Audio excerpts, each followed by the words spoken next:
MBS KFEL Denver, Friday, March 27th, 1942. It's 7:15 to 7:30 p.m. Mountain West Time.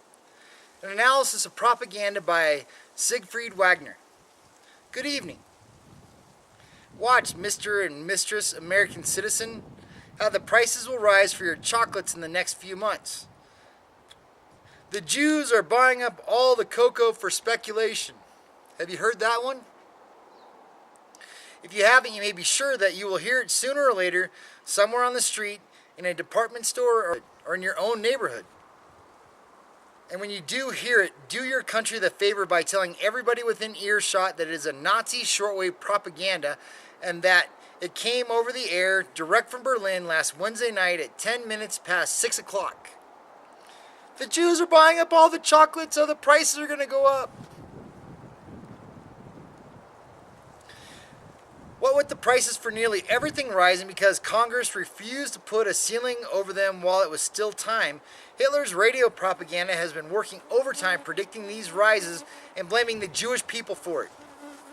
It is one of the smarter tricks of Nazi propaganda and therefore harder to deal with because prices have gone up and because chocolate and cocoa may become more expensive the fewer ships we can spare for our South America trade.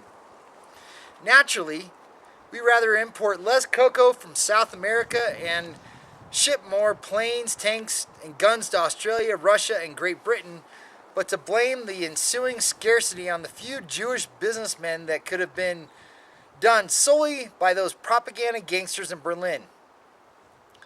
That makes sense. In war, there's shortages. And to blame everything on the Jews takes the focus off the enemy and puts it on to the scapegoat, which is what the Nazis always do. Naturally, we'd rather import less cocoa from South America and ship more planes, tanks, and guns to Australia, Russia, and Great Britain, but to blame the ensuing scarcity on the few Jewish businessmen that could have been done solely by those propaganda gangsters in Berlin and their followers in this country, whose aim is as plain as their Aryan noses: first to make suspicious of the Jewish people, next to make us suspect, say, the Polish people in our midst, next the Catholics, next the business people in general, next the labor unions, until in the end they have us right where they want us, a weak and succumbing people in chaotic disunity. So the Nazi way is to put down all people and say they're all less than, and they're the best. They're the master race. Can you see how that would cause problems in a country like America, the melting pot of the world? And if it was right, Germany would have won the war and America would have lost. But the best from the whole planet came to America, of every race, every color, every creed, and every religion, and became one. And the Nazis are scared to death of them. When they saw the Stars and Stripes, they were having nightmares. So if the master race is so much better than all the other races, why didn't it win? Here's how the Nazis try to worm their way in between the members of the labor unions and their leaders, said that despicable gentleman from Chicago who reveres nothing but a handful of Dr. Goebbels' silverlings, Chandler by name. I quote, "It does seem a rather dirty trick that the CIO leaders, AFL-CIO, leaders take away from you working men your double time for Sunday and holidays. Whether Roosevelt is for us or against us is just as vague as his other generalities," unquote. Trying to make American listeners suspect their British ally, Hitler's propaganda utensil continued. Has Britain ever had an ally which did not feel her ruthlessness? Yeah, I did a lot of study in American history, and you can agree with that in some way. But they're brothers. Ephraim and Manasseh. Your American statesmen keep all truth from you, including the strength of the Axis. Mr. Chandler, as much as I despise and hate a liar, I shall answer you with the very words of the fellow at your elbow who talked through another microphone to England yesterday morning. He said, "Is America really defending the British Empire? Americans in their heart of hearts despise the British. America will defend them if possible, but if it is not possible, it will take over the British Empire. The scepter is being transferred to the United States. Already, American exercises sovereignty over Canada in any case. Mr. Churchill picked a fine helper. He is now only a tool in Roosevelt's hands. So why tell us that we will be victimized by the British, Mr. Chandler, while the other fellow who gets his paycheck from the same boss as you tells the British that we Americans will victimize them? You, Mr. Chandler, were born by an American mother. For her sake, I hope that she never listens to you. Let me turn to what the Nazi radio calls our collaborator, Lord Hee-Haw. That misplaced Rocky Mountain canary from Iowa who is desperately chewing tin cans in Hitler's backyard claims that he was an American in the army in the First World War. He tried to take it out on the American Legion. And here is what he said. If I were an American historian, I would not boast about America's participation in the World War. Being fresh against the tire, Germans she could hardly use. If I were an American historian, I would not boast about America's participation in the World War. Being fresh against the tire, Germans she could hardly lose. Was there anything sporting about that?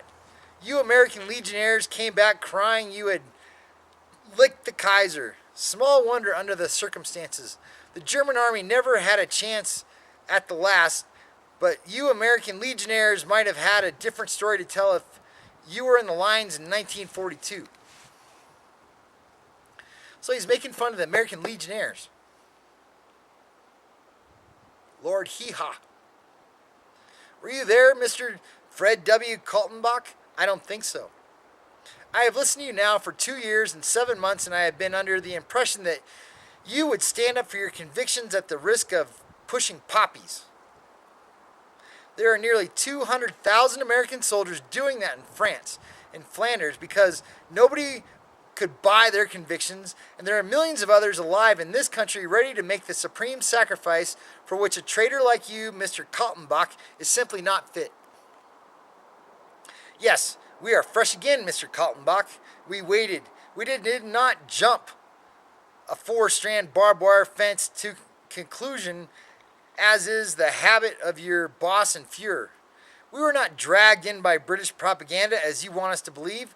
We came in only after your boss, the fellow whose boots you lick with such deep satisfaction, declared war on us. Shall I be more specific, Mr. Kaltenbach? Shall I say that you, as an American citizen, helped your boss declare war on your home country?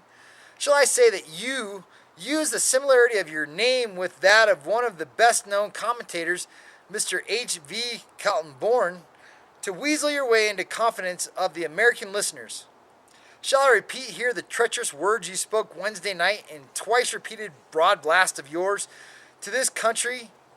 Words which had no other goal than to poison the wells of your own once good friends and neighbors in your hometown of Waterloo, Iowa. Just for the sake of record, I will. After you argued with all the lies and falsifications of Dr. Goebbels that America, your home country, could not win the war, you belabored a sentiment no longer found in your home country, but which conceivably may have seen eye to eye with you. You patted the long dead isolationism of the Midwest on the back. You tried to make traitors out of the people of your home state, Iowa, when you said, but if America can't win, why all the sacrifice? Why sacrifice men, tires, cars, sugar, and so on, and so on? Roosevelt rationed gasoline so you can ship your gasoline overseas. If you stick to your business, you have enough gasoline for your own motor car. Anything else, Mr. Kaltenbach? For my part, I have wasted already enough words on the likes of you. Only this. I know you read what I write, and you get reports of what I say, and on a few occasions you even tried to quote me. It was most unfortunate for you. You tried to steal and lie at the same time, but you simply had to drop it like a hot potato because you found out that you simply couldn't argue with a hot potato. Now in closing, I want to pose this question. Why on earth are you still trying to make traitors of the people in this country who happen to listen in on your thieving, lying propaganda?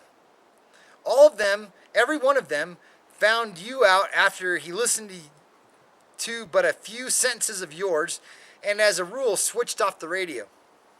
So why go on after 2 years and 7 months of constant failure? Is your boss so stupid that he never finds out he is throwing good money after bad while keeping a scoundrel like you on the air?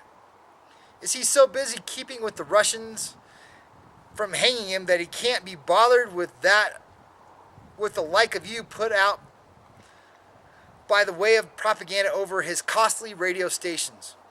So the Germans own American radio stations. Let me tell you, Mr. Kaltenbach, who calls himself Lord Hee-Haw, your boss knows perfectly well how useless you are in influencing the large majority of the American public. But he doesn't mind paying you and short-waving your trash to this country as long as he is sure that you appeal to the lowest, most criminal instincts of a few outlaw Americans. The extreme racists. That's what you are paid for, Mr. Kaltenbach. What a proud specimen you must be to drop even the last shred of self-respect. And that is my analysis of propaganda for the present. The shortwave radio stations to which I have referred to were Berlin, DZC, and DXJ. And good night. All right, we're in the last one of March 30th.